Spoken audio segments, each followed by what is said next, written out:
Thanks, Court.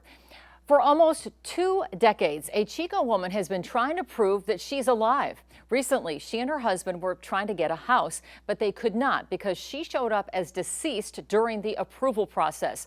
Action News Now reporter Margot Rowe spoke to that woman about what's going on. Margot, she wasn't able to get a house and has been dealing with this for almost 20 years.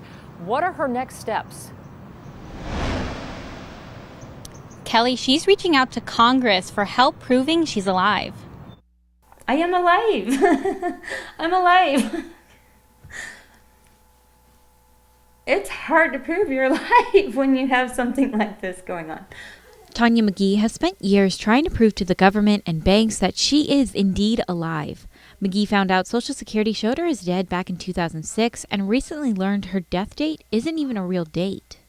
On the reports that I'm receiving from credit reporting agencies, there is actually a death date of January 00, 1987.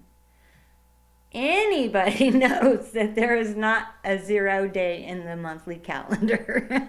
She says she got a letter from Social Security proving she's not dead locally and has been working over the years to remove death indicators from national databases of credit unions, banks, and other services. I don't know how to do it. I mean, I've reached out everywhere I can and I tackle every situation that comes up, and then something else comes up a few months later, here and there. I went to the Chico Social Security office and emailed and called the Social Security Administration to see if they could tell me how Tonya's situation could have happened in the first place and if there's more ways to help.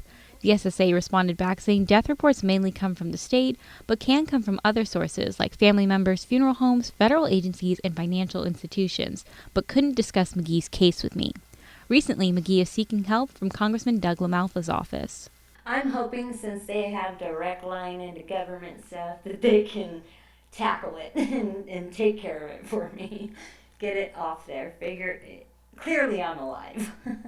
Clearly I have every documentation to prove I'm alive. And from her experience, she urges people to always check on your finances. Look at your credit file. Look at it intensely. Look at all 3 of the major credit reporting companies and see what's going on with your stuff, because if there's any inaccuracies on there, you need to take care of that. And after my interview with McGee, she said she received an email from Doug LaMalfa's office saying that her case is now with the Department of Commerce, but it will take about a month before she sees any action from it. Reporting live in Chico, I'm Margot Rowe for Action News Now. Coverage you can count on. Yeah, keep us updated, Margot. Hopefully she'll get some answers.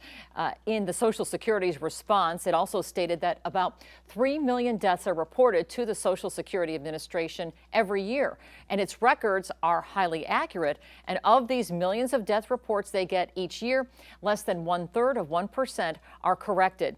We'll have the full statement on our website when we post this story later this morning.